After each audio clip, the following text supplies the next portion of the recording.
नमस्कार बच्चों, चलिए हम लोग आज नया चैप्टर शुरू करते हैं। फोटोसिंथेसिस आप लोगों ने कंप्लीट कर लिया था। फोटोसिंथेसिस ख़त्म करने के बाद हम लोग एक नया चैप्टर पढ़ेंगे, रिस्पायरेशन। ठीक, अब ये जो रिस्पायरेशन फिनोमिना है ये एक इम्पॉर्टेंट लाइफ प्रोसेस है, एक इम्पॉर्टेंट लाइफ प्रोसेस है जिसकी वजह से लिविंग थिंग्स लिविंग हैं। ठीक है, अब क्या एसेंस है इसको थोड़ा हम लोग समझते हैं। होता क्या है कि जितने भी लिविंग ऑर्गेनिजम्स हैं ये सारे के सारे लिविंग ऑर्गेनिजम्स में एक खास या कॉमन बात होती है। वो क्या होती है? मेटाबॉलिज्म। क्या बात होती है? मेटाबॉलिज्म। यानी सब के सब मेटाबॉलिक एक्टिविटीज़ परफॉर्म करते हैं, a number of life processes perform करते हैं। ठीक है, अब मेटाबॉलिज्म के लिए या लाइफ प्रोसेसेस को परफॉर्म करने के लिए उनको किसकी ज़रूरत होगी? उनको ज़रूरत होगी एनर्जी की। ठीक, अब ऑर्गेनिज्म को ये एनर्जी कहाँ से मिलता है? तो उस एनर्जी का सोर्स क्या होता है? फूड। यानी कोई पूछे कि भाई हमको ऊर्जा कहाँ से मिलती है, तो कहते नहीं कि हाँ खाना खाने से हमें ऊर्जा मिलती है, भोजन करने से हमें ऊर्जा मिलती है। तो यानी भोजन यानी फूड, फूड से ऑर्गेनिज्म को एनर्जी मिलती है।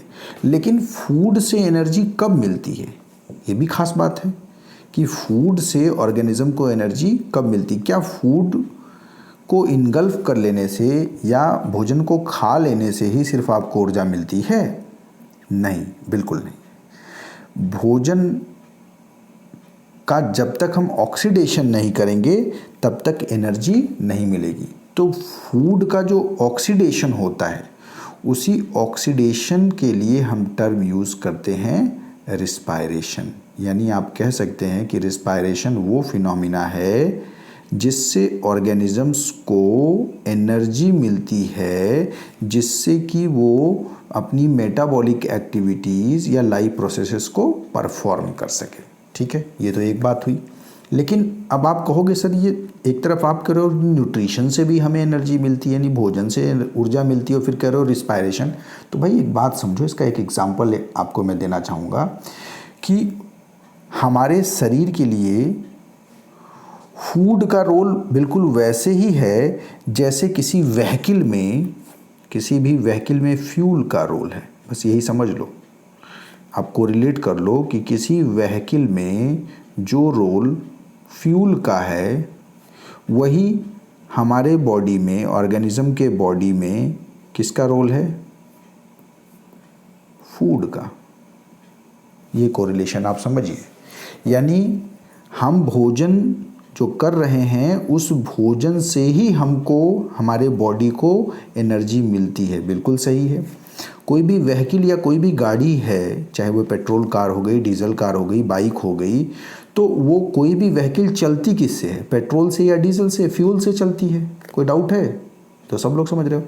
लेकिन क्या टंकी में फ्यूल सिर्फ भरा लेने से गाड़ी चलने लगती है? बताओ। टंकी में अगर हम पूरा टंकी को फुल करा लें, एक डीजल कार है, डीजल कार से उसकी टंकी को गए पेट्रोल पंप पे फुल करा लिए, और टंकी में डीजल पूरी भरी हुई है, तो क्या गाड़ी चलने लगेगी? नहीं। कब चलती है गाड़ी? बताइए, कब चलती है गाड़ी? फ्यूल गाड़ी के चलने के लिए ज़रूरी है, लेकिन फ्यूल से एनर्जी कैसे निकलेगी? जब तक हम उस फ्यूल को इग्निशन नहीं देंगे। तो जो इंजन होता है, उस इंजन में स्पार्क प्लग लगा होता है, वो स्पार्क प्लग एक चिंगारी से उस फ्यूल को जला देता है। यानी बिना फ्यूल को जलाए आपको एनर्जी नहीं मिलेगी, और जब आप फ्यूल को जला लेते हो तो एनर्जी मिलती है और व्हीकल चलने लगती है। मतलब इंजन चलने लगता है और व्हीकल चलने लगती है। क्लियर है ना? यानी फ्यूल से एनर्जी को पाने के लिए आपको फ्यूल का क्या करना पड़ेगा? कंबस्चन करना पड़ेगा। क्या करना पड़ेगा? कंबस्चन करना पड़ेगा। आया बात समझ में? यानी कोयला रखा है तो कोयला से अगर आपको हीट एनर्जी चाहिए तो कोयला से देख के थोड़ी ना हीट एनर्जी मिलेगी। तब तक कोयले से एनर्जी, हीट एनर्जी नहीं मिलेगी जब तक कि आप कोयले को बर्न नहीं करेंगे, जलाएंगे नहीं, उसका कंबस्चन नहीं करेंगे। क्लियर है? इतना बात समझ में आया? बिल्कुल वैसे ही हमारे बॉडी में फूड का रोल है। यानी हमने भोजन भरपेट खा लिया तो भरपेट भोजन खाने से हमको नहीं ऊर्जा मिलेगी। खाने के बाद उस भोजन को हमें पचाना पड़ेगा, और पचाने के बाद जो उसका सिंपलर फॉर्म ऑफ फूड है, मोनोमेरिक फॉर्म ऑफ फूड है, उस फूड का हमें ऑक्सीडेशन करना पड़ेगा, यानी रिस्पायरेशन करना पड़ेगा। ऑक्सीडेशन ऑफ फूड के लिए हम क्या टर्म यूज़ करते हैं? रिस्पायरेशन। क्लियर है ना? तब जब तक हम रिस्पायरेशन नहीं करेंगे तब तक हम भले भोजन कर लिए, अगर रिस्पायरेशन फिनोमिना ना हो तो भोजन से डायरेक्ट एनर्जी नहीं मिलेगी। है बात समझ में? फ्यूल से एनर्जी तब तक नहीं मिलेगी जब तक फ्यूल का हम कंबस्शन ना करें। तो बिल्कुल यही है कि गाड़ी चलती है किससे? फ्यूल से, डीजल और पेट्रोल से। लेकिन डीजल और पेट्रोल से गाड़ी कब चलती है? जब डीजल और पेट्रोल का कंबस्शन होता है, तो जो एनर्जी निकलती है उस एनर्जी का इस्तेमाल करके व्हीकल चलती है। वैसे ही हमें एनर्जी मिलती है फूड से, लेकिन कब? जब इस फूड का डाइजेशन के बाद ऑक्सीडेशन होता है। किस फिनोमिना से? रिस्पायरेशन। यानी कंबस्शन और रिस्पायरेशन एक जैसा फिनोमिना है। कंबस्शन और रिस्पायरेशन एक जैसा फिनोमिना है, और वो जो सिमिलरिटी है दोनों में, वो सिमिलरिटी ये है कि कंबस्शन में भी चीज़ों को बर्न करने से ऑक्सीजन की प्रेजेंस में, भाई आप कोई चीज़ लकड़ी जलाते हो, कोयला जलाते हो या पेट्रोल या डीजल जलता है, तो ये किसकी प्रेजेंस में? ऑक्सीजन की प्रेजेंस में जलता है। तो ऑक्सीजन की प्रेजेंस में पेट्रोल डीजल को हम जलाते हैं। ऐसे ही ऑक्सीजन की प्रेजेंस में हम जब मोनोमेरिक फॉर्म ऑफ फूड को ऑक्सीडाइज करते हैं तो एनर्जी निकलती है, यानी रिस्पायरेशन में भी एनर्जी निकल रही है और कंबस्शन में भी एनर्जी निकल रही है। तो डिफरेंस अभी हम आगे बात करते हैं, लेकिन अभी आपको एटलीस्ट ये एसेंस समझ में आ गया होगा कि रिस्पायरेशन का रोल क्या है। समझ में आया कि रिस्पायरेशन का रोल क्या है? तो रिस्पायरेशन का रोल यही है कि फूड जो हम फूड इंग्रेडिएंट्स लेते हैं, जो भी ऑर्गेनिजम्स, उन ऑर्गेनिजम्स के द्वारा उस फूड का डाइजेशन होता है, और डाइजेशन के बाद उस मोनोमेरिक फूड का ऑक्सीडेशन होता है, जिसे हम रिस्पायरेशन कहते हैं। तो इस कहानी को थोड़ा और डिटेल में हम समझते हैं। ठीक, अब देखो, कोई भी ऑर्गेनिज्म के सर्वाइवल के लिए एनर्जी चाहिए, इसमें तो कोई डाउट नहीं होगा भाई कि एनर्जी चाहिए ही चाहिए। ठीक है, तो इसमें कोई डाउट की बात नहीं है। अब जितने भी ऑर्गेनिजम्स हैं अगर देखें तो ऑर्गेनिजम्स के लिए जो एनर्जी का सोर्स है वो फूड होता है। ठीक है, अब फूड किसे कहते हैं, एनिमल का फूड क्या होता है, प्लांट का फूड क्या होता है, ये सारी बातों को समझने के लिए हम लोग थोड़ा सा पीछे देखते हैं। पीछे क्या देखते हैं कि अगर देखें तो जो लाइफ है, मैंने बताया था, वो लाइफ सिर्फ कहाँ पे है? अर्थ पे है। कहाँ पे है? अर्थ पे सिर्फ जीवन है। इसमें किसी को कोई भी शक नहीं होना चाहिए। ये क्लियर है, क्लैरिफाइड है, वेल प्रूव्ड है कि भाई अर्थ पे ही अभी नोन सोर्सेज के हिसाब से अर्थ पे लाइफ है, और कहीं है या नहीं इस पे विज्ञान मौन है। वो मैं पिछली वीडियो में आपको बहुत डिटेल बता चुका हूँ। वीडियो लेक्चर 1, 2, 3 जो लिविंग वर्ल्ड का था, उसमें मैंने ये चीज़ें एक्सप्लेन की है। आप चाहें तो वहाँ रेफ़र कर सकते हैं। ठीक है, तो अब सोचो कि ये जो अर्थ है, यहीं पे जीवन है, तो इस अर्थ पर जीवन के लिए जो ऊर्जा का स्रोत है, अगर सोचो, या अर्थ पे जो कुछ भी है, उस अर्थ पे ऊर्जा का स्रोत जो है वो क्या है? आप बताओ। तो आपको मालूम है कि अर्थ एक प्लैनेट है। क्या है? एक प्लैनेट है जिसके पास अपना खुद का लाइट एनर्जी नहीं है। और हमारा जो अर्थ प्लैनेट है वो किसके चारों तरफ चक्कर लगाता है? सूरज के चारों तरफ चक्कर लगाता है। क्यों चक्कर लगाता है भाई? अपनी गरज से चक्कर लगाता है, क्योंकि सन के पास सनलाइट लाइट एनर्जी है, और सन की लाइट एनर्जी पे ये अर्थ डिपेंडेंट है। समझो, उसी की लाइट एनर्जी का इस्तेमाल करके अर्थ पे जो भी एनर्जी का आप कह सकते हैं यूटिलाइजेशन इन्वॉल्वमेंट है, उन सारे ऊर्जा का स्रोत क्या है? सूर्य। यानी एनर्जी नीड्स के लिए अर्थ किस पे डिपेंडेंट है? सन पे। इसका मतलब sun is the ultimate source of energy on earth. पहली बात समझ लीजिए, यानी अगर सूरज ना होता, समझ लो, तो पृथ्वी पे जीवन ना होता। ये भ्रम ना पालिएगा कि अर्थ पे बिना सूरज के जीवन संभव हो पाता, क्योंकि अर्थ पे जो भी ऊर्जा का स्रोत है वो क्या है? सूरज। सूरज के पास खुद की ऊर्जा है, और ऊर्जा के बारे में मैं पहले ही बता चुका हूँ। थर्मोडायनेमिक्स का एक लॉ, मैं बायोलॉजी में इसको बहुत कोट करता हूँ और बार बार कहता हूँ कि भाई पूरे जीवन की फिलॉसफी यही है कि energy is neither created nor destroyed, only transformed from one form to the other form, and each transformation needs some loss of energy. ऊर्जा एक बहरूपिया है, या कह लीजिए ऊर्जा भगवान है जो कण कण में व्याप्त हैं, हर चीज़ में व्याप्त हैं। कुछ भी अगर करना है परिवर्तन, कोई चेंज करना है, एनी चेंज रिक्वायर्स एनर्जी। हर तरह के परिवर्तन के लिए आपको किसकी ज़रूरत होगी? ऊर्जा की। और ऊर्जा की बड़ी अच्छी खूबी है कि ऊर्जा रूप बदल सकती है। यानी इलेक्ट्रिकल एनर्जी आप मैकेनिकल एनर्जी में कन्वर्ट कर दो तो देखो फ़ैन चल रहा है, इलेक्ट्रिकल एनर्जी को आप लाइट एनर्जी में कन्वर्ट कर दो तो बल्ब जल रहा है। तो ऐसे में समझो इलेक्ट्रिकल एनर्जी को आप हीटर में हीट एनर्जी में कन्वर्ट कर दो तो आप ठंडी में उसको हीटर यूज़ करते हो ऐसे। तो आप समझो कि एनर्जी एक रूप से दूसरे रूप में क्या हो सकती है? ट्रांसफॉर्म हो सकती है। ये अलग बात है कि हर बार एनर्जी के ट्रांसफॉर्मेशन में कुछ ना कुछ एनर्जी का लॉस होता है, लेकिन हर जगह जो एनर्जी का इन्वॉल्वमेंट है, वो जो एनर्जी है उस एनर्जी को अगर देखें तो पृथ्वी पर जो ऊर्जा का स्रोत है, उस पृथ्वी पर ऊर्जा का स्रोत क्या है? सूरज। सूरज की ही ऊर्जा से पृथ्वी पे जो जीवन संभव है वो संभव हो पाया। ये आप पहली बात समझिए। क्लियर है? तो देखिए अब चीज़ को थोड़ा सा हम जोड़ते हैं इस चीज़ को। Sun is the ultimate source of energy on earth. अब सन की लाइट एनर्जी को केमिकल एनर्जी में चेंज करते हैं कौन भाई? प्लांट्स। यानी सन की लाइट एनर्जी को डायरेक्टली ट्रैप करते हैं कौन? प्लांट्स। तो प्लांट्स सन की लाइट एनर्जी को क्या करते हैं? चेंज करते हैं केमिकल एनर्जी में। किस फिनोमिना से? फोटोसिंथेसिस से। Photosynthesis, synthesis of food in presence of light, photosynthesis, नाम में क्लियर है। तो light is change into chemical energy by photosynthesis. यानी बहुत सिंपल है, आप सबको पता है, अभी फोटोसिंथेसिस आप पढ़ भी चुके हो कि फोटोसिंथेसिस फिनोमिना से पौधे अपना भोजन खुद बनाते हैं। चूँकि पौधे सन की लाइट एनर्जी को यूज़ करके अपना भोजन खुद बनाते हैं, इसलिए पौधों को हम क्या कहते हैं? फोटो ऑटोट्रॉप्स कहते हैं। यानी those organisms which prepare their food by themselves using sunlight is called photoautotrophs. चूँकि ये अपना भोजन खुद बना लेते हैं, अपने भोजन के लिए निर्भर नहीं है किसी पे, इसलिए इन्हें प्रोड्यूसर्स कहते हैं।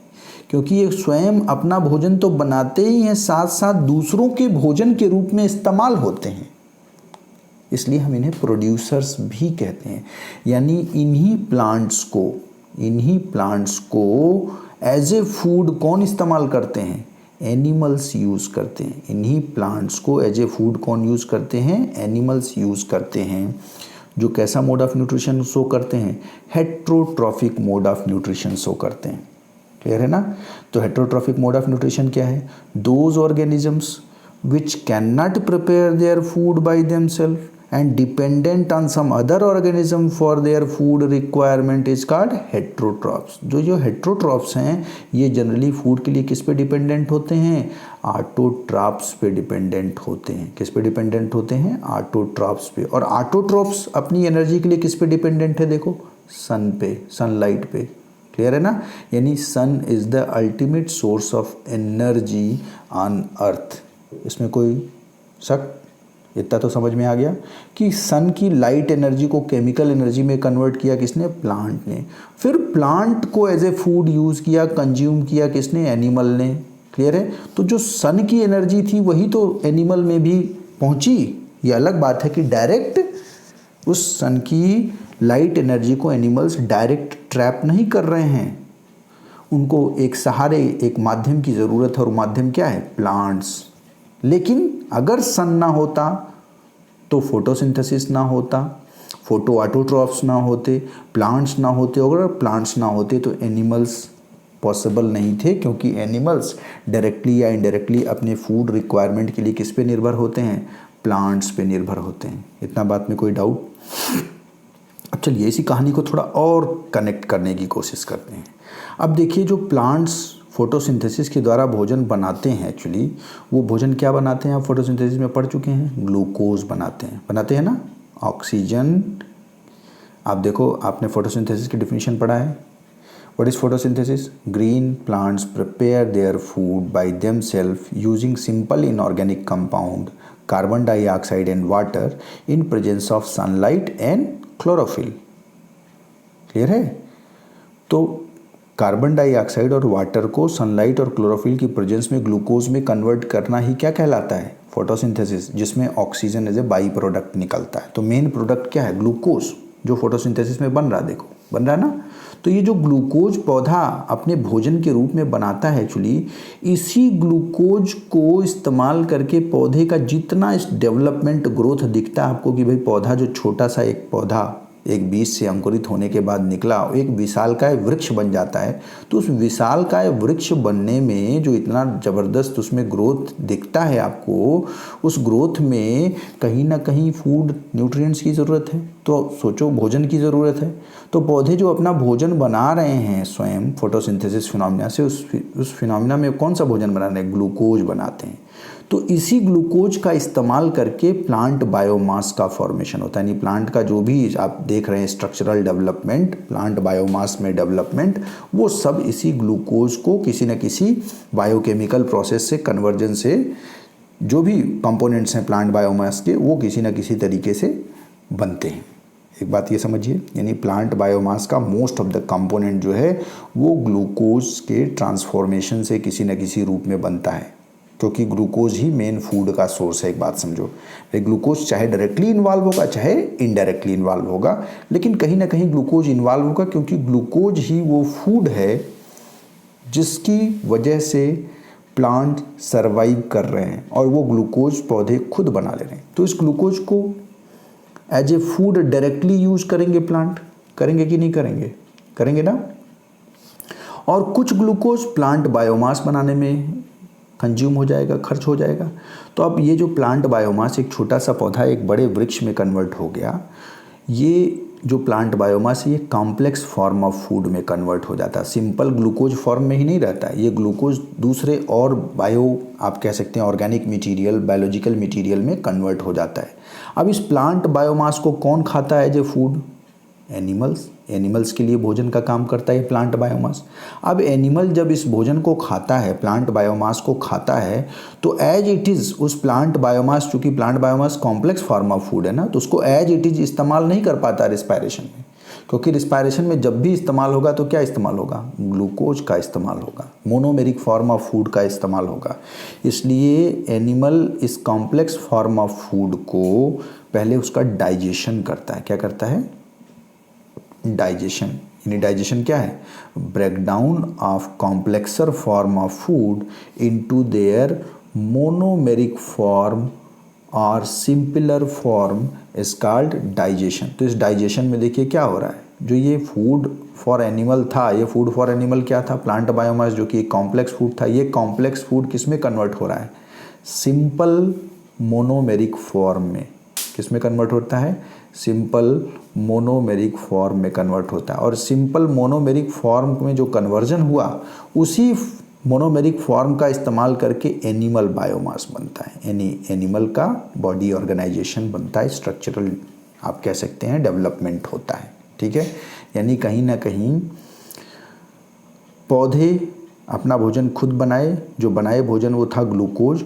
वो ग्लूकोज कुछ तो पौधे सीधे रिस्पायरेशन में इस्तेमाल कर लेते हैं, और उसमें से कुछ ग्लूकोज का इस्तेमाल वो प्लांट बायोमास क्रिएट करने में करते हैं। और उस प्लांट बायोमास को एज ए फूड कौन खाते हैं? एनिमल्स खाते हैं।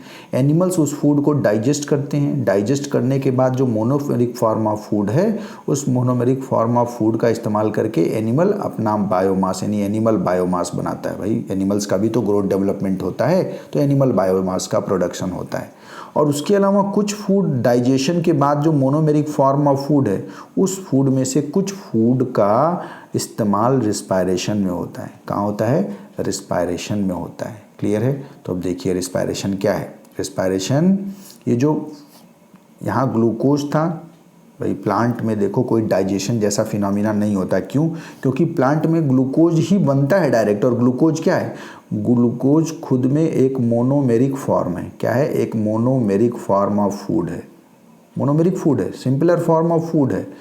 तो वो ग्लूकोज सीधे रिस्पायरेशन में इस्तेमाल हो जाता है। जबकि एनिमल्स में चूँकि ये कॉम्प्लेक्स फूड यूज़ करते हैं, प्लांट बायोमास यूज़ करते हैं, complex form of food use कर रहे हैं, इसलिए उसको डाइजेस्ट करना, सिंपलर फॉर्म में तोड़ना बहुत ज़रूरी है। क्लियर है? तो इस वजह से एनिमल्स उसका क्या करते हैं, डाइजेशन करते हैं, और डाइजेशन के बाद वही मोनोमेरिक फॉर्म ऑफ फूड का क्या करते हैं, ये रिस्पायरेशन। यानी रिस्पायरेशन की डेफिनेशन क्या हो जाएगी, oxidation of monomeric form of food और डाइजेस्टेबल फूड, यानी जो भोजन हमने खाया उस सीधे उस भोजन का रिस्पायरेशन नहीं होता कभी भी, ये ध्यान रखिएगा। उस भोजन का पहले क्या होता है, डाइजेशन। डाइजेशन के बाद जो ये मोनोमेरिक फॉर्म ऑफ फूड है इसका ऑक्सीडेशन होता है। इसलिए कभी भी ऑक्सीडेशन ऑफ फूड मत लिखिएगा, गलत होगा टेक्निकली। सही डेफिनेशन होगी oxidation of monomeric form of food, simpler form of food to release energy which is stored in the form of ATP, which is stored in the form of ATP। यानी जो respiration में monomeric form of food के oxidation से energy निकलती है वो energy actually किस रूप में स्टोर हो जाती है, ATP के फॉर्म में स्टोर हो जाती है। क्यों भाई ATP के फॉर्म में स्टोर हो जाती है बताइए, क्योंकि सेल के अंदर जो भी एनर्जी ट्रांजैक्शन है वो किसके रूप में होता है, ATP के फॉर्म में। यानी सेल के अंदर कोई भी काम अगर करना है तो सेल को कोई भी काम करना, सोचो तो सेल को अगर कोई भी काम करना है तो सेल को ATP चाहिए। ATP को ही वो यूज़ करके डिफरेंट मेटाबॉलिक एक्टिविटीज़ परफॉर्म करता है। क्लियर है, यानी एनर्जी का ट्रांजैक्शन जो भी है सेल के अंदर वो ATP के फॉर्म में होता है। इसीलिए ATP को हम कहते हैं energy currency of the cell. जैसे किसी देश की करेंसी है, जैसे इंडिया में रुपया हमारी करेंसी है कि नहीं है, यानी हमें अगर भारत में कोई चीज़ खरीदनी दुकान पे जाएंगे तो क्या होना चाहिए हमारे पास, इंडिया की करेंसी होनी चाहिए, रुपया होना चाहिए, तभी हमको कोई दुकानदार सामान देगा। ऐसे ही सेल के अंदर कोई भी चीज़ आपको ट्रांजैक्शन करना है तो आपको ATP चाहिए। क्लियर है, इसीलिए रिस्पायरेशन से जो निकली हुई रिलीज्ड एनर्जी है वो किस रूप में स्टोर हो रही है, ATP के फॉर्म में। क्लियर है, क्योंकि सारा एनर्जी ट्रांजैक्शन सेल के अंदर ATP के फॉर्म में होता है और इसीलिए ATP को हम energy currency of the cell कहते हैं। क्लियर है, तो यानी सेलुलर रिस्पायरेशन की डेफिनेशन क्या हो गई, फिर से मैं बोल दे रहा हूँ, oxidation of monomeric form of food, not food. क्यों, क्योंकि जो भी हम फूड खाते हैं वो जनरली कौन सा फूड यूज़ करते हैं, कॉम्प्लेक्स फूड यूज़ करते हैं। तो वो कॉम्प्लेक्स फूड का ब्रेकडाउन होता है किसमें, सिंपल फॉर्म में। किस फॉर्म में, सिंपल मोनोमेरिक फूड में कन्वर्जन होता है। इसी को हम क्या कहते हैं, इसी को हम कहते हैं डाइजेशन। क्या कहते हैं इसी को हम डाइजेशन कहते हैं। क्लियर है, तो breakdown of complexer form of food into simpler form of food is called digestion. अब जो सिंपलर फॉर्म ऑफ फूड है डाइजेशन के बाद वाला, उसी का ऑक्सीडेशन होता है। इसीलिए देखिए रिस्पायरेशन क्या है, oxidation of monomeric form of food to release energy which is stored. और चूंकि वो एनर्जी जो रिलीज हुई ऑक्सीडेशन से वो एनर्जी ATP के फॉर्म में स्टोर हो जाती है, क्योंकि ATP के फॉर्म में ही एनर्जी का ट्रांजैक्शन सेल के अंदर होता है। क्लियर है, इसीलिए हम ATP को energy currency of the cell कहते हैं। तो what is cellular respiration define कर लेंगे आप, और कैसे सेलुलर रिस्पायरेशन तक कहानी पहुंची ये भी समझ आ गया होगा कि भाई sun is the ultimate source of energy. अब देखो पूरा शुरू से यहाँ से देखो कि sun is the ultimate source of energy on earth. Sun की एनर्जी को ट्रैप करके फोटोसिंथेसिस फिनोमिना से प्लांट्स अपना भोजन खुद भी बनाते हैं और अपना बायोमास भी बनाते हैं। अब जो प्लांट बायोमास है उस प्लांट बायोमास को एज ए फूड कौन यूज़ करता है, प्लांट को एनिमल्स यूज़ करते हैं भाई, डायरेक्टली चाहे इनडायरेक्टली। भाई मान लो आप कहोगे कि नहीं सर कुछ एनिमल जैसे शेर कार्निवोर होता है, वो तो प्लांट नहीं खाता, घास तो नहीं खाता। लेकिन भाई शेर तो हिरन खाता है, लेकिन हिरन क्या खाता है, घास खाता है। तो एनिमल्स डायरेक्टली या इनडायरेक्टली किस पे डिपेंडेंट होंगे, प्लांट पे। और प्लांट ही हैं जो अपना भोजन खुद बनाते हैं और दूसरों को भोजन उपलब्ध कराते हैं, इसलिए हम इन्हें क्या कहते हैं, प्रोड्यूसर कहते हैं। क्लियर है, जबकि एनिमल्स को हम क्या कहते हैं, कंज्यूमर। ये इकोलॉजी में हम लोग पढ़ेंगे। तो सूरज से ऊर्जा किसने लिया, प्लांट ने लिया। प्लांट से ऊर्जा फिर किसने लिया, एनिमल ने लिया। क्लियर है, लेकिन प्लांट और एनिमल में जो ये फूड है उस फूड से डायरेक्ट एनर्जी नहीं मिलेगी। बिल्कुल वैसे ही जैसे फ्यूल डीजल पेट्रोल था टंकी में गाड़ी के, उससे एनर्जी नहीं मिल रही थी जब तक हम उस डीजल पेट्रोल कोयले या लकड़ी को जला नहीं रहे थे, कंबस्चन नहीं कर रहे थे।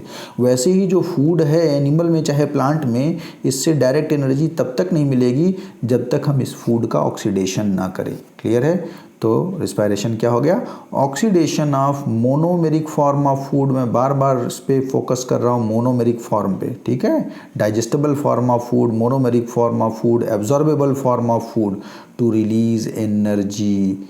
एनर्जी रिलीज करने के लिए, और ये जो एनर्जी रिलीज होती है क्या होती है, which is stored in the form of ATP. और एटीपी के टर्म में ही सारा एनर्जी ट्रांजिशन होता है सेल में, इसलिए एटीपी को हम क्या कहते हैं, energy currency of the cell. Clear है। अब ये बार बार यहाँ टर्म यूज़ हो रहा है, भैया एटीपी में एनर्जी स्टोर हो रही, एटीपी में एनर्जी, कैसे एटीपी में एनर्जी स्टोर होती है, ये बात आपको थोड़ा समझना है कि एटीपी में एनर्जी स्टोर कैसे होती है। तो चलिए ये देख लेते हैं हम कि एटीपी में एनर्जी स्टोर कैसे होती है।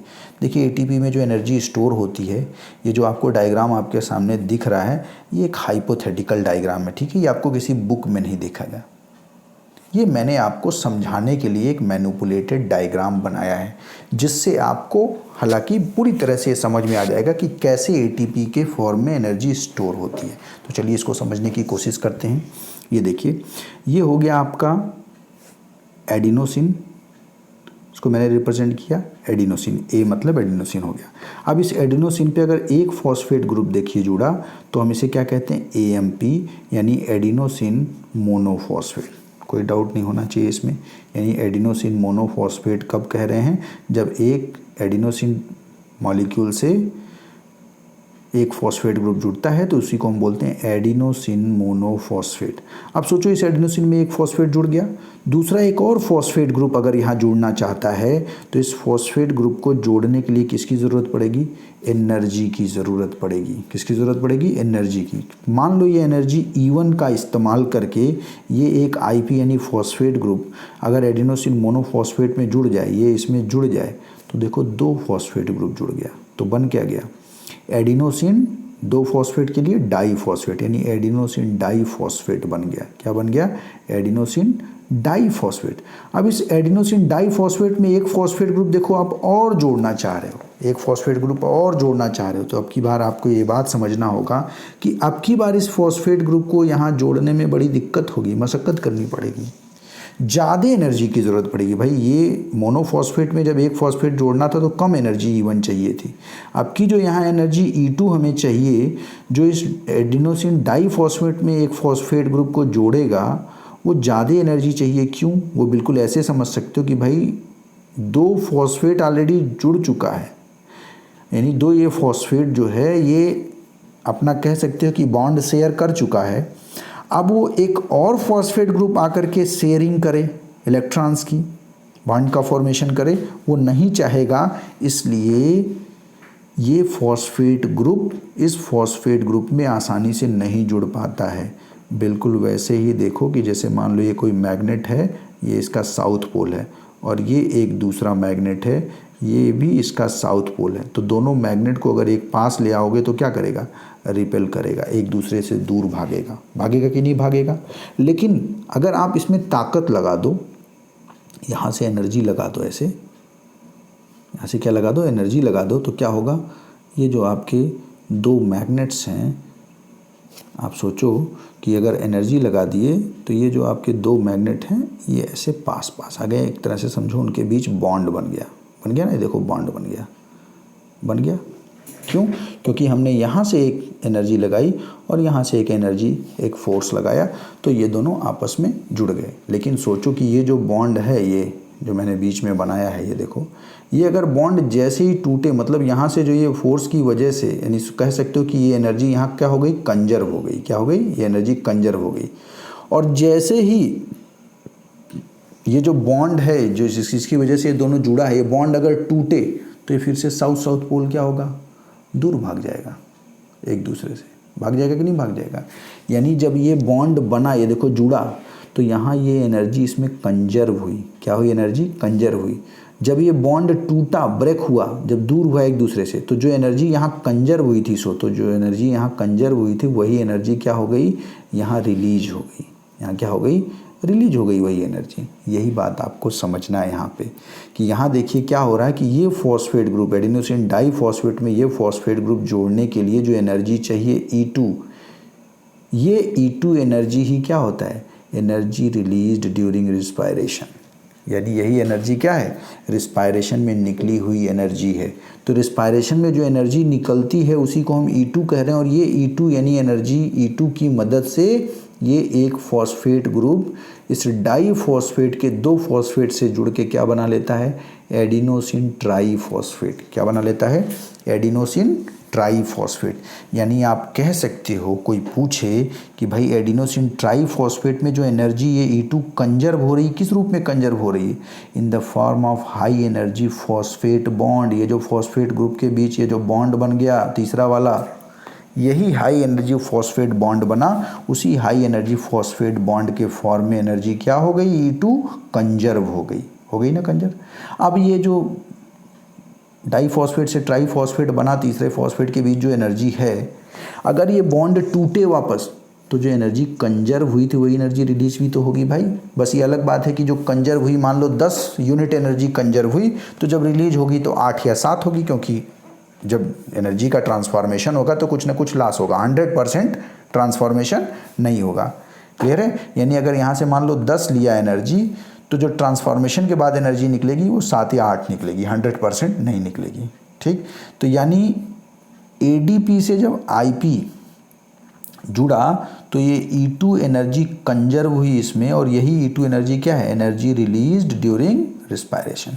और यही ATP देखो जब वापस ADP में कन्वर्ट हो रहा है, जब टूट रहा वापस ये जो ATP है ADP में अगर कन्वर्ट हो रहा है, तो जो एनर्जी E2 कंजर्व हुई थी उसी से थोड़ी कम एनर्जी E2, स्मॉल E2 इसीलिए मैंने लिख दिया, थोड़ी उससे कम एनर्जी, क्योंकि कैपिटल E2 के बराबर या उससे ज़्यादा तो नहीं होगी, ये कन्फर्म है, उससे कम होगी थोड़ी। तो ये जो स्मॉल E2 एनर्जी रिलीज होगी, इसी स्मॉल E2 एनर्जी का इस्तेमाल, रिलीज एनर्जी का इस्तेमाल कोई भी सेल अपने डिफरेंट लाइफ प्रोसेसेस को परफॉर्म करने के लिए यूज़ करता है। यानी जब जब सेल में, आप सोचो, जब जब सेल के अंदर रिस्पायरेशन होगा, ग्लूकोज का ऑक्सीडेशन होगा, तब तब ATP की सिंथेसिस होगी, तब तब एनर्जी जो है ATP के फॉर्म में स्टोर होगी। और जब जब सेल को ज़रूरत होगी एनर्जी की, तब क्या करेगा, तब सेल इस ATP को वापस किस में कन्वर्ट कर देगा, ADP में, कि जो एनर्जी उसने कंजर्व किया था उससे थोड़ी कम ही सही वो एनर्जी रिलीज़ करे। तो ये जो E2 एनर्जी रिलीज़ हुई जब ATP ADP में कन्वर्ट हुआ, उसी एनर्जी का इस्तेमाल करके डिफरेंट लाइफ प्रोसेसेस को परफॉर्म करता है सेल। क्लियर है। यानी अगर कोई पूछे आपसे ATP के कॉन्टेक्स्ट में, देखिए, तो एडिनोसिन ट्राईफॉस्फेट कहते हैं ATP को। So respiratory energy is stored in ATP in the form of high energy phosphate bond, बता चुके हैं ये, हाई एनर्जी फॉस्फेट बॉन्ड के फॉर्म में एनर्जी स्टोर होती है। और सेल में कोई भी एनर्जी का ट्रांजेक्शन ATP के फॉर्म होता है, इसलिए हम ATP को क्या कहते हैं, ATP is called energy currency of the cell. Clear है। यानी कहीं भी सेल के अंदर अगर एनर्जी की ज़रूरत है, ये मान लो सेल है, सेल के अंदर अगर एनर्जी चाहिए तो एनर्जी क्या करेगा, कैसे मिलेगा, ATP को वो तुरंत किस में तोड़ेगा, ADP में तोड़ेगा। ATP को ADP में तोड़ेगा, और जब ADP में तोड़ेगा तो साथ में एक फॉस्फेट बॉन्ड, माने फॉस्फेट ग्रुप जुड़े निकलेगा, और साथ में क्या निकलेगा, एनर्जी। और इसी एनर्जी का इस्तेमाल वो करेगा सेल। और मान लो उसके पास रिस्पायरेशन की एनर्जी, वो रिस्पायरेशन कर रहा है, ठीक, तो रिस्पायरेशन कर रहा है, तो ग्लूकोज के रिस्पायरेशन करने से ग्लूकोज से जो एनर्जी निकली, उसी एनर्जी को कंजर्व करके क्या किया, ADP से IP जोड़ के क्या बना लिया, ATP। यानी ADP से जब IP जुड़ता है तो रिस्पायरेशन वाली एनर्जी कंजर्व होती है। ठीक है। ADP से IP जब जुड़ता है तो ADP से IP के जुड़ने के लिए जो एनर्जी चाहिए वो क्या है, रिस्पायरेशन वाली एनर्जी जो निकली थी उसी को कंजर्व करके ADP से IP जुड़ के ATP बन गया। और जब एनर्जी चाहिए सेल को तो उस ATP को तोड़ करके एनर्जी वो यूज़ कर लेगा। क्लियर है। तो आपको ये समझ में आ गया होगा कि रिस्पायरेशन क्या है। Respiration is simply oxidation of monomeric form of food to release energy which is stored in the form of ATP। तो एटीपी में एनर्जी कैसे स्टोर हो रही है ये आपने देखा कि भाई एटीपी में जो एनर्जी स्टोर होती है किस रूप में स्टोर होती है, हाई एनर्जी फॉस्फेट बॉन्ड के फॉर्म में एनर्जी स्टोर होती है। और यही जब हाई एनर्जी फॉस्फेट बॉन्ड टूटता है, यानी एटीपी जब एडीपी में टूटता है तो एनर्जी रिलीज होती है, जिसका इस्तेमाल करके वो डिफरेंट लाइफ प्रोसेसेस या मेटाबॉलिक एक्टिविटीज़ करता है। क्लियर है? तो ये आपको समझ आ गया भाई ये कहानी कि कैसे एटीपी में एनर्जी स्टोर हो रही है, जो इस मैनिपुलेटेड डायग्राम से आपको समझ में आ जाना चाहिए। क्लियर है? चलिए अब थोड़ा हम लोग आगे की बात करते हैं। तो सेलुलर रेस्पिरेशन को फिर से एक बार डिफाइन करते हैं। What is cellular respiration? Cellular respiration is simply oxidation of monomeric form of food to release energy which is stored in the form of ATP. और एटीपी को हम क्या कहते हैं? Which is called energy currency of the cell. क्यों energy currency of the cell कह रहे हैं? बार बार मैं बता रहा हूँ क्योंकि सेल में कोई भी एनर्जी का ट्रांजेक्शन एटीपी के फॉर्म में होता है। ठीक, अब इसी को हम सेलुलर रेस्पिरेशन कह रहे हैं, यानी इस सेलुलर रेस्पिरेशन में हमें ऑक्सीजन की प्रेजेंस में, भाई ऑक्सीडेशन करना है तो ऑक्सीजन चाहिए ना। What is oxidation? Addition of oxygen is called oxidation. तो ऑक्सीडेशन के लिए आपको ऑक्सीजन चाहिए, चाहिए कि नहीं चाहिए? तो उस ऑक्सीजन के लिए जो ऑर्गेनिज्म है या सेल है वो क्या करता है? Gaseous exchange. अभी आगे आप पढ़ेंगे कि रिस्पायरेशन फिनोमिना में ऑक्सीजन की प्रेजेंस में फूड का क्या होता है? ऑक्सीडेशन। और फूड का ऑक्सीडेशन होकर के बदले में एनर्जी और कार्बन डाइऑक्साइड निकलती है और वो कार्बन डाइऑक्साइड रिलीज हो जाता है। यानी इस रिस्पायरेशन फिनोमिना में देखो ऑक्सीजन की ज़रूरत पड़ेगी ऑक्सीडेशन के लिए, ऑक्सीजन की ज़रूरत पड़ेगी, यानी हमें गैसियस एक्सचेंज करना पड़ेगा। और रिस्पायरेशन में एज ए आप कह सकते हैं प्रोडक्ट बनता है कार्बन डाइऑक्साइड, तो कार्बन डाइऑक्साइड एटमॉस्फेयर में रिलीज़ हो जाता है, तो इसे हम बोलते हैं गैसियस एक्सचेंज। क्या बोलते हैं? Gaseous exchange. यानी जो अभी तक हम जानते आ रहे थे कि intake of oxygen, intake or inhale of oxygen and exhale of carbon dioxide is called respiration, ये बिल्कुल गलत डिफिनीशन है। इसे हम सिर्फ गैसियस एक्सचेंज कहेंगे। क्या कहेंगे? Gaseous exchange. ऑक्सीजन को लेना और कार्बन डाइऑक्साइड को छोड़ना, रिलीज करना, इसे हम बोलेंगे क्या बोलेंगे भाई? इसे हम सिर्फ गैसियस एक्सचेंज कहेंगे। और इस गैसियस एक्सचेंज के लिए जो टर्म हम यूज़ करते हैं वो टर्म क्या यूज़ करते हैं? ब्रीदिंग। यानी breathing is not respiration. Inhalation of oxygen and release और exhalation of carbon dioxide is not respiration, it is simply gaseous exchange. It is simply gaseous exchange. And gaseous exchange को हम और किस नाम से जानते हैं? ब्रीदिंग के नाम से जानते हैं। क्लियर है? तो अब ये जो ब्रीदिंग यानी गैसियस एक्सचेंज है, ये प्लांट में कैसे गैसियस एक्सचेंज होगा और एनिमल्स में कैसे गैसियस एक्सचेंज होगा, इस बात को समझो। तो एनिमल्स में जो गैसियस एक्सचेंज है वो पूरा आप जब एनिमल या ह्यूमन फिजियोलॉजी पढ़ेंगे वहाँ पे ह्यूमन रिस्पायरेटरी सिस्टम या रिस्पायरेटरी सिस्टम डिटेल में हम लोग पढ़ते हैं।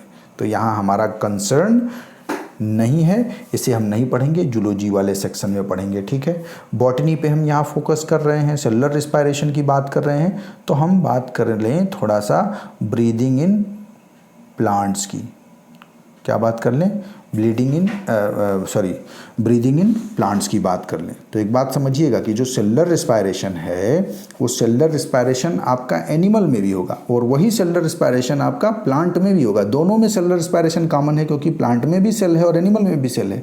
लेकिन उस सेलुलर रिस्पायरेशन के लिए जो गैसियस एक्सचेंज है वो गैसियस एक्सचेंज एनिमल के अंदर कैसे होता है? एक स्पेशलाइज्ड सिस्टम के द्वारा होता है जिसे ह्यूमन रिस्पायरेटरी सिस्टम कहते हैं।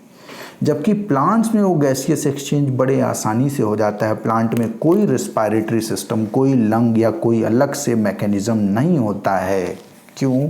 वही चीज़ आपको आगे पढ़ना है।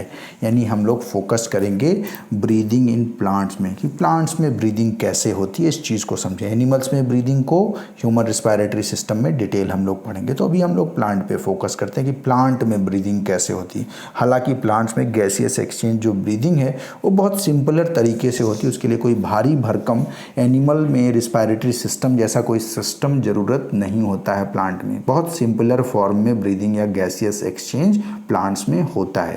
तो चलिए नेक्स्ट चीज़ हम लोग बात करेंगे, ब्रीदिंग इन प्लांट्स।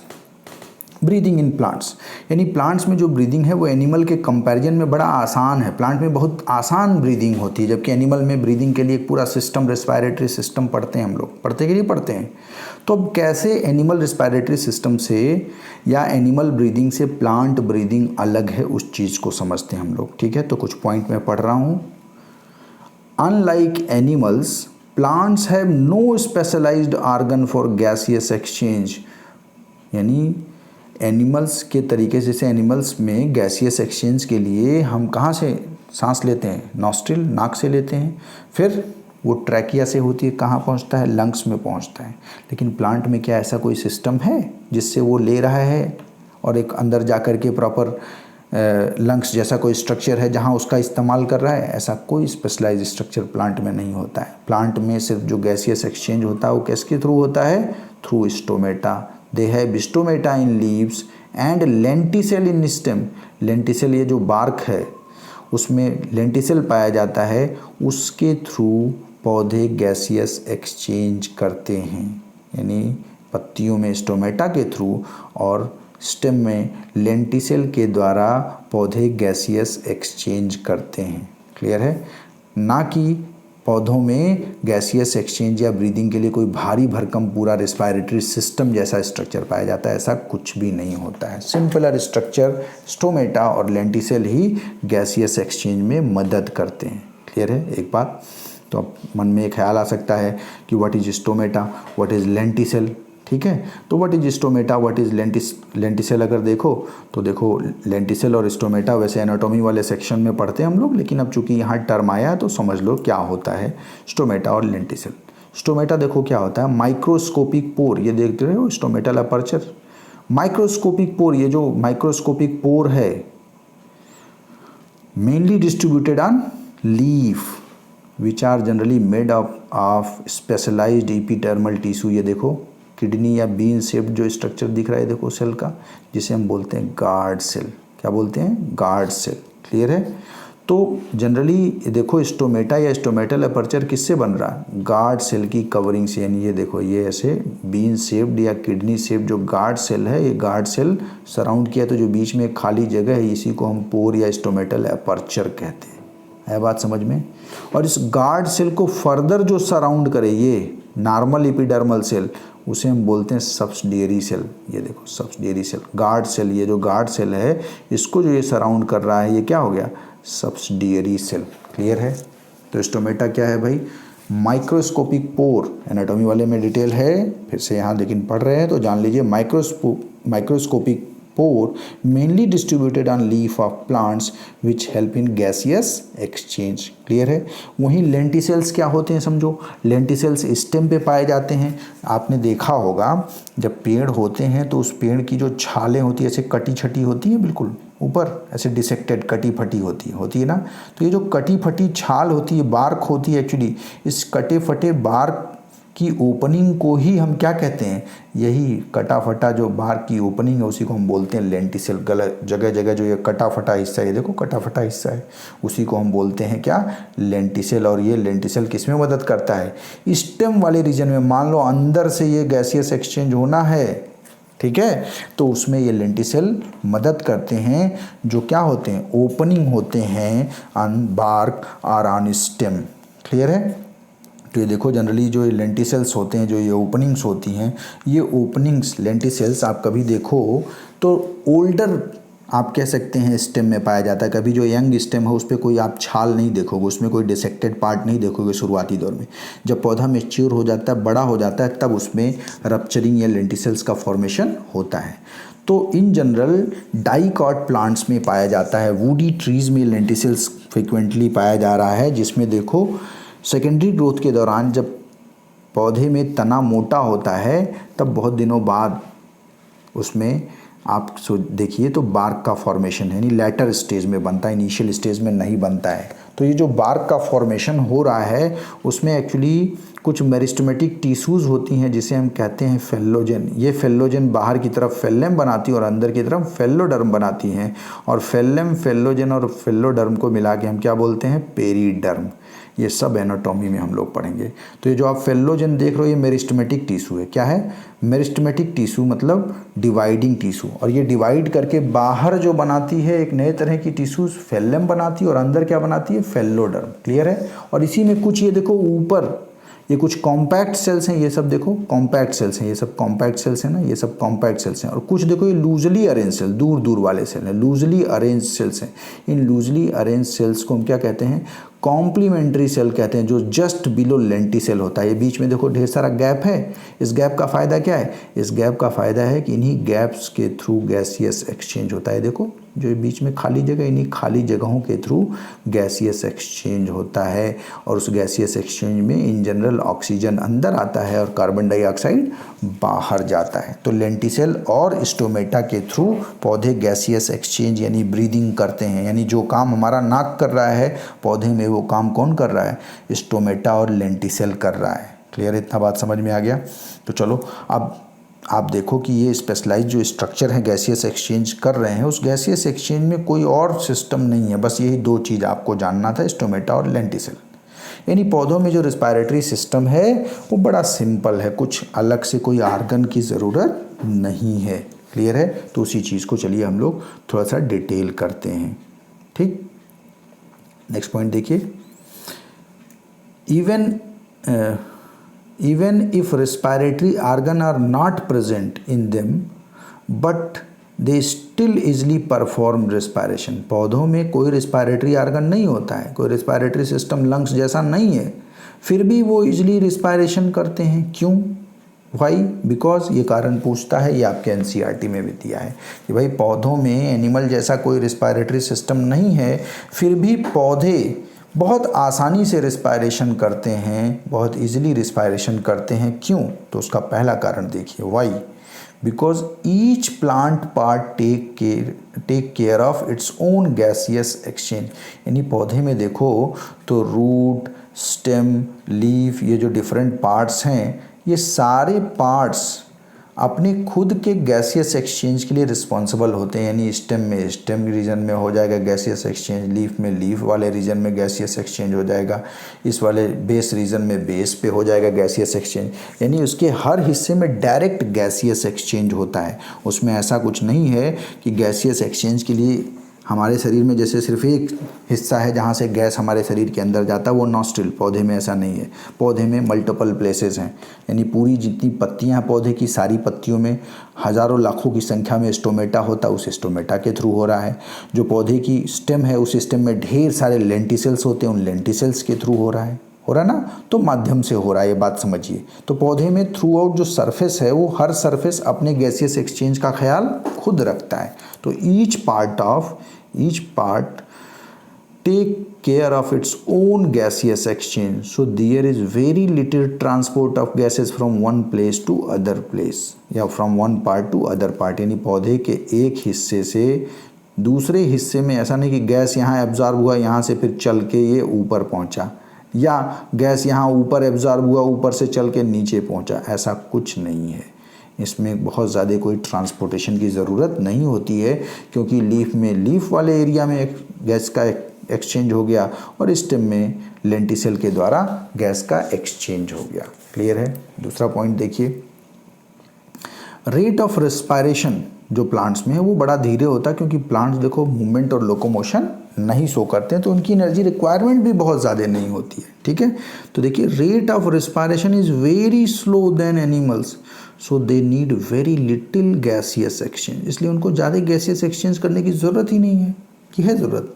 कोई ज़्यादा ज़रूरत नहीं होती, क्योंकि उनको जो रिस्पायरेशन करना है, वो ऑक्सीडेशन करना है, बहुत धीरे धीरे करना। धीरे धीरे ऑक्सीडेशन करने के लिए थोड़ी थोड़ी ऑक्सीजन की ज़रूरत होगी। यानी यहाँ जो गैसियस एक्सचेंज है वो बहुत ज़्यादा नहीं होता, बहुत लिटिल, कम होता gaseous exchange. But during photosynthesis, जबकि फोटोसिंथेसिस के दौरान ह्यूज गैसियस एक्सचेंज होता है, क्योंकि फोटोसिंथेसिस के लिए पौधे को क्या चाहिए? Carbon dioxide. इसलिए पौधा फोटोसिंथेसिस के दौरान ढेर सारा कार्बन डाइऑक्साइड क्या करता है? अंदर लेता है। क्लियर है। उसके अलावा एक और ख़ास बात कि वही फोटोसिंथेसिस में एज ए बाई प्रोडक्ट क्या बनता है, ऑक्सीजन बनता है। तो कहीं ना कहीं ये फोटोसिंथेसिस और रिस्पायरेशन फिनोमिना सोचो पौधों में आपस में लिंक्ड हो गया कि नहीं हो गया, कि फोटोसिंथेसिस में बनने वाला फूड के साथ जो ऑक्सीजन बना उसी ऑक्सीजन का इस्तेमाल करके रिस्पायरेशन में फूड का क्या हो गया, ऑक्सीडेशन हो गया ना। तो आप देखिए during photosynthesis availability of oxygen is not a problem because oxygen release during photosynthesis is used during respiration, क्योंकि फोटोसिंथेसिस से निकला हुआ जो ऑक्सीजन है उसे हम रिस्पायरेशन में इस्तेमाल कर लेते हैं। क्लियर है।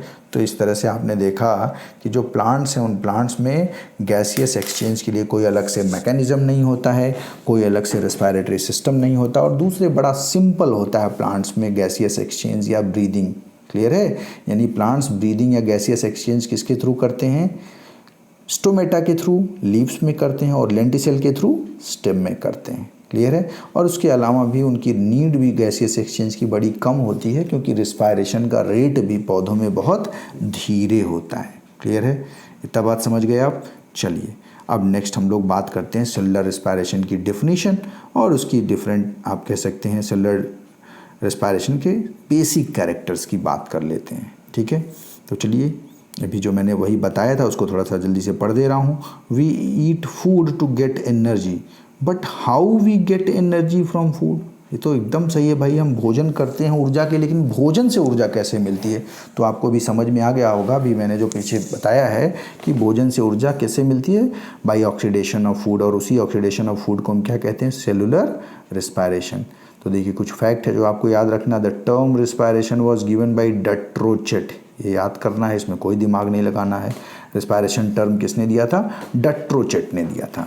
उसके अलावा रिस्पायरेशन की डेफिनेशन क्या होगी, process of biological oxidation of monomeric form of food to produce carbon dioxide and water and energy. और यही एनर्जी क्या हो रही है, स्टोर हो रही है, which is stored in the form of ATP. इसी को हम क्या कहते हैं, सेलुलर रिस्पायरेशन। यानी ऑक्सीडेशन और breakdown of monomeric form of food to release energy which is stored in the form of ATP is called cellular respiration. Clear है। अब इसका नाम ही सेलुलर रिस्पायरेशन है, मतलब ये सेल के अंदर होता है। ये हमेशा क्या होगा, इंट्रासेलुलर। इंट्रासेलुलर मतलब विद इन सेल, सेल के अंदर ये प्रोसेस होता है। दूसरे, इस प्रोसेस को कंट्रोल करने के लिए ढेर सारे एंजाइम्स चाहिए, यानी ये एंजाइमेटिकली कंट्रोल्ड प्रोसेस है। क्लियर है। और रिस्पायरेशन एक कैटाबॉलिक प्रोसेस है। शुरुआत में जब मैंने मेटाबॉलिज्म बताया था तो वहाँ बताया था कैटाबॉलिक कैसे याद रखेंगे, कटना मतलब कोई बड़ी चीज़ यानी लड्डू है वो छोटे छोटे कंपोनेंट्स यानी नुक्ती में टूट गई, जो मैंने एग्जांपल कोट किया है। ये सबसे आसान है याद करना कि लड्डू का नुक्ती में टूट जाना, छोटे छोटे कंपोनेंट्स में टूट जाना, उसे हम क्या कहेंगे, कैटाबॉलिक प्रोसेस। तो भाई रिस्पायरेशन में भी तो यही होता है। रिस्पायरेशन में जो आपका ग्लूकोज है C6H12O6 वो कॉम्प्लेक्स फॉर्म है जो टूटता है किसमें, कार्बन डाइऑक्साइड और वाटर में टूटता है। क्लियर है। तो वही देखिए चूँकि कैटाबॉलिक प्रोसेस, अब कैटाबॉलिक प्रोसेस का कुछ क्राइटेरिया होता है। कैटाबॉलिक प्रोसेस में ब्रेकडाउन होगा तो जो ड्राई वेट होता है ऑर्गेनिज्म का वो डिक्रीज करता है। एक जो आप कह सकते हैं सिंबल है कैटाबॉलिक प्रोसेस का। दूसरा, कैटाबॉलिक प्रोसेस में जो कॉम्प्लेक्स मॉलिक्यूल होता है वो किस में कन्वर्ट होता है, सिंपल मॉलिक्यूल में। और दूसरे कैटाबॉलिक प्रोसेस में एनर्जी रिलीज्ड होती है। कैटाबॉलिज्म कटना है, ब्रेकडाउन है ना, तो ब्रेकडाउन में जनरली क्या होता है, एनर्जी रिलीज होती है। क्लियर है। उसके अलावा रिस्पायरेशन का जो इक्वेशन है, देखिए रिस्पायरेशन को हम रिप्रेजेंट करते हैं इस इक्वेशन से कि एक जो ग्लूकोज मॉलिक्यूल यानी C6H12O6 है वो 6 मॉलिक्यूल्स ऑफ ऑक्सीजन और 10 मॉलिक्यूल्स ऑफ वाटर की प्रेजेंस में 6 molecules of carbon dioxide, 16 molecules of water and 686 kilo calorie और 2830 यानी 2830 किलो जूल, जो चाहे वो आप कह सकते हैं। और यही जो 686 या 2830 किलो जूल एनर्जी है, यही एनर्जी फिर फर्दर ट्रांसफर किस में होती है, 36 या 38 एटीपी में कन्वर्ट होती है। क्लियर है? यही आपका रिस्पायरेशन, यानी रिस्पायरेशन में क्या हो रहा है, सिंपलर या मोनोमेरिक फॉर्म ऑफ फूड यानी ग्लूकोज, उस ग्लूकोज का ऑक्सीजन की प्रेजेंस में क्या हो रहा है, ऑक्सीडेशन हो रहा है। उस ऑक्सीडेशन में क्या निकल रहा है, कार्बन डाइऑक्साइड निकल रहा है और साथ में एनर्जी निकल रही है। क्या निकल रही है, एनर्जी निकल रही है। और वही एनर्जी किस रूप में स्टोर हो जाती है, एटीपी के फॉर्म में। कितना एटीपी एक ग्लूकोज मॉलिक्यूल से बनता है, 36 या 38 एटीपी बनता है। क्लियर है? अब ये जो ऊपर वाला इक्वेशन है, कुछ लोग इस इक्वेशन को सॉल्व कर देते हैं कि भाई यहाँ 10H2 है, यहाँ 16H2 है, तो भाई 10H2 जो कॉमन, इधर 10 और इधर 10 दोनों को गायब कर देते हैं और इधर सीधे सिर्फ 6H2 लिखते हैं, यानी ऐसे लिखते हैं C6H12O6। ये तो लिखेंगे ही, 6 मॉलिक्यूल्स ऑफ ऑक्सीजन की ज़रूरत पड़ेगी ही पड़ेगी ना। लेकिन ये जो 10 वाटर मॉलिक्यूल है ये यहाँ से गायब कर देंगे। अब जो 10 वाटर मॉलिक्यूल यहाँ से गायब कर देंगे तो यहाँ जो 16 वाटर था, इधर कितना बचेगा, सिर्फ 6 वाटर। तो देखिए glucose in presence of oxygen जब ऑक्सीडाइज होगा तो 6 molecules of carbon dioxide and 6 molecules of water का फॉर्मेशन होगा और साथ में क्या निकलेगा, एनर्जी। लेकिन ये इक्वेशन प्रथम दृष्टया तो सही लग रहा है, लेकिन एक्चुअली क्या है, ये रॉन्ग रिप्रेजेंटेशन, जैसे मैंने फोटोसिंथेसिस में बताया था। ठीक है, वैसे यहाँ रिस्पायरेशन में ये इक्वेशन का रॉन्ग रिप्रेजेंटेशन होगा, हमें इसको अपने मन से नहीं काटना है। क्लियर है? तो यहाँ आप देखिए C6H12O6 और 6O2 का इस्तेमाल करके 6H2 और 6CO2 और एनर्जी मिल रहा है। अब देखो यही जो एनर्जी मिला, इसी एनर्जी का इस्तेमाल करके हम क्या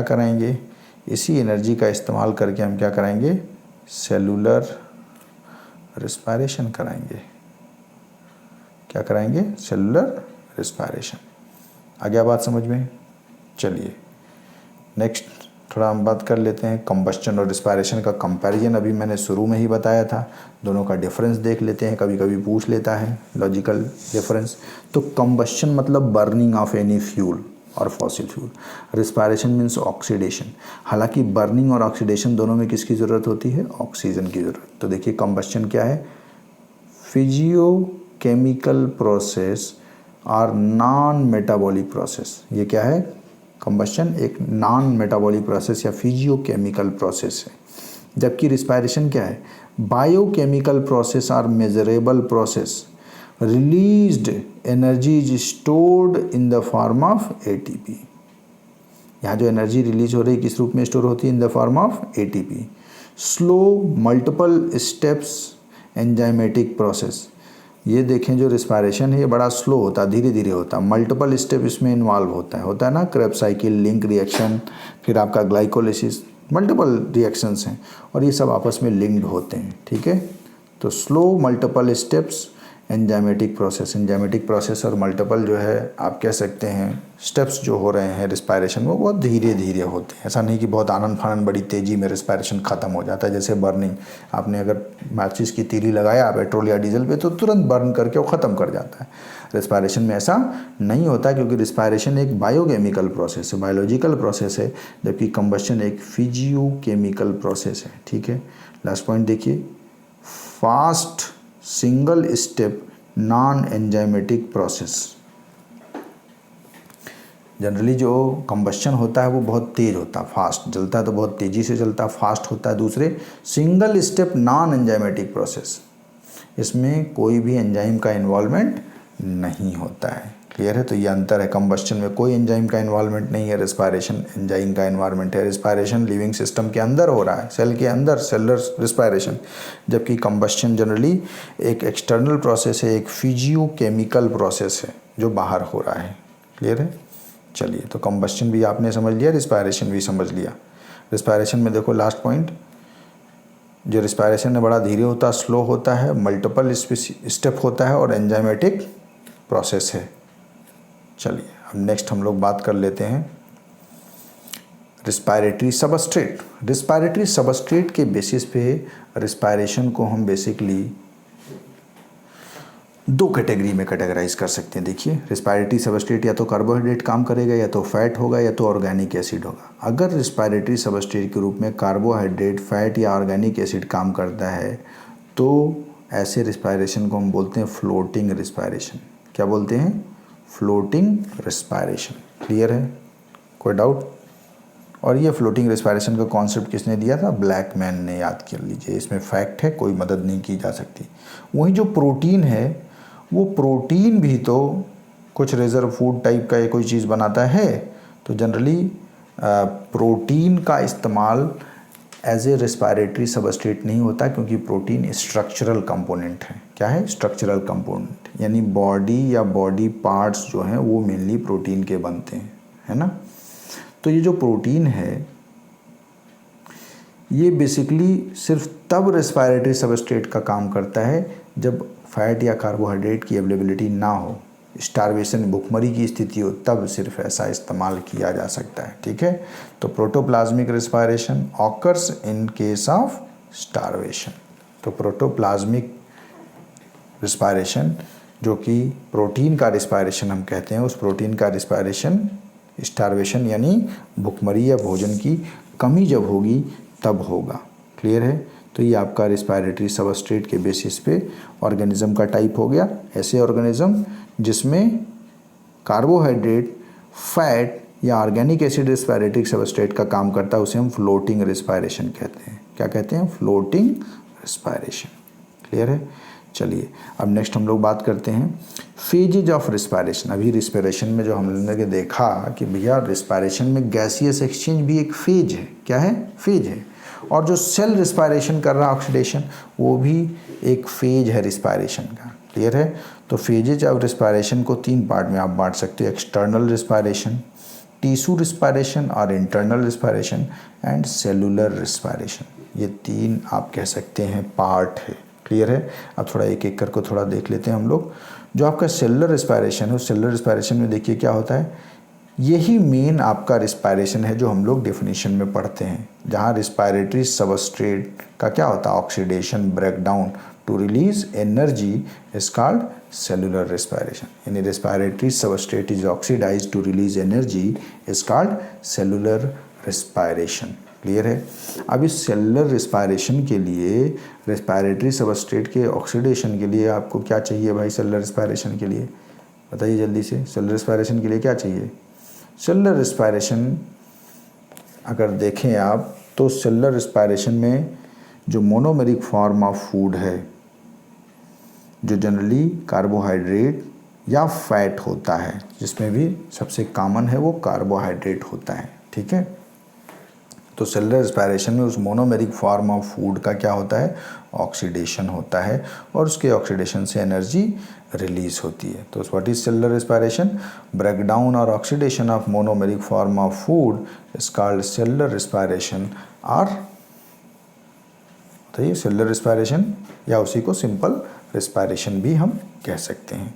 टिश्यू रेस्पिरेशन देखिए क्या होता है, और एक्सटर्नल रेस्पिरेशन क्या होता है ये समझो। External respiration means gaseous exchange, oxygen और कार्बन डाइऑक्साइड का gaseous exchange between organ and environment. Organ और इन्वायरमेंट के बीच गैसियस जो एक्सचेंज है उसी को हम बोलते हैं एक्सटर्नल रेस्पिरेशन। अब वो जब शरीर के अंदर गया तो शरीर में बहुत से ऑर्गन्स, उनके आसपास जगह खाली होती है। अगर उस जगह खाली जगह में चला गया आपका, उस खाली जगह में अगर चला गया तो आप समझ लीजिए कि हम इसे क्या बोलते हैं? Internal respiration. यानी इंटरनल रेस्पिरेशन क्या है? Exchange of oxygen and carbon dioxide between tissue और एक्स्ट्रा सेलुलर इन्वायरमेंट। टिश्यू और एक्स्ट्रा सेलुलर इन्वायरमेंट के बीच जो एक्सचेंज है गैसियस, उसे हम बोलते हैं इंटरनल रेस्पिरेशन। और जो सेल उस ऑक्सीजन का इस्तेमाल करके ब्रेकडाउन कर रहा, ऑक्सीडेशन कर रहा, उसे हम क्या कहेंगे? Cellular respiration. फिर से देखिए, external respiration exchange of gas between organism and its surrounding environment. Organism और उसके सराउंडिंग इन्वायरमेंट के बीच जो गैसियस एक्सचेंज है, ठीक है, उसे हम एक्सटर्नल रेस्पिरेशन कहते हैं। जबकि शरीर के अंदर ढेर सारे जो विसरल इंटरनल ऑर्गन्स हैं, उसके आसपास जो खाली जगह है, वहाँ पे जो गैसेस होती हैं, जो गैसियस एक्सचेंज होता है, उसे हम बोलते हैं क्या? उसे हम बोलते हैं इंटरनल रेस्पिरेशन। और लास्ट है सेलुलर रेस्पिरेशन, जहाँ सेल खुद रेस्पिरेशन करता है और उस रेस्पिरेशन के लिए रिस्पॉन्सिबल सेल ऑर्गेनेल होता है। इस सेलुलर रेस्पिरेशन की, सेलुलर रेस्पिरेशन में उसे हम क्या कहते हैं? माइटोकॉन्ड्रिया। क्या कहते हैं? सेलुलर रेस्पिरेशन में जो सेल ऑर्गेनेल काम करता है उसे हम माइटोकॉन्ड्रिया कहते हैं। क्लियर है?